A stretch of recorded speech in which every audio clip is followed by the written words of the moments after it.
How should a teacher teach children to write poetry? I try to teach authors, in fact I try to convince authors that I should try to teach authors to learn to write poetry in order to improve their writing. And there's a link to how I do this in the description.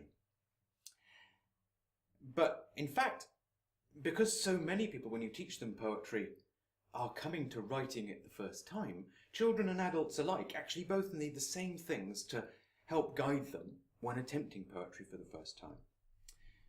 Now, I think the obvious one is probably that they should have a model to imitate.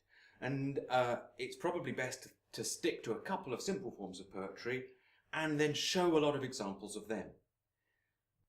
It's important to choose quite carefully, though, because some forms of poetry can be more complex than they seem.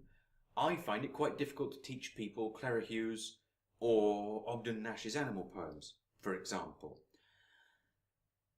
The type of poem, in fact, I would start with would be to pick one with a limited length and to pick one where the length is potentially unlimited. So the easiest limited length one is haiku. Haiku is limited only in terms of the syllable count. There's no rhyme, there's no rhythm, and in fact it's quite a lot of fun for a class of people to point out each other's failure to be able to count. The syllable count limit in fact teaches two skills that are very useful for writers, but for poets especially. It teaches them to write within arbitrary constraints, and it teaches them that meeting arbitrary requirements can mean multiple attempts, multiple iterations. You have to try something out, see if it fits the requirements. If it doesn't, you change it, you try again. So for the unlimited form, I'd go for what's known as common measure. The common measure is a form of poetry in which the song Amazing Grace is written. But also an awful lot of popular songs are written in common measure, so it'll already be familiar, even if unconsciously, to many students. It has a strong but quite a flexible rhythm, there's a lot of leeway in it, and it has a very easy rhyming pattern, what we call ABCB, which is to say that the second and fourth line in each stanza rhymes. So here's a quick example of two stanzas of common measure that I wrote for my poetry course. And I'm not going to do the voice. I had a hat with feathers on that made me look a sight. Passers-by threw stones at me. That gave me quite a fright. At last, when it became too much, I gave the hat away to a passing beggar man I knew would rue the day.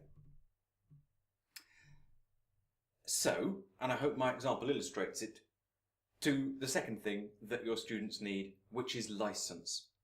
What they need, and in fact adults often more than children, is to feel that it's okay to be playful, it's okay to be a bit nonsensical, it's in fact okay to write a really bad poem. What you have to find a way to get across is that the only constraint is the structure or the form of the poetry.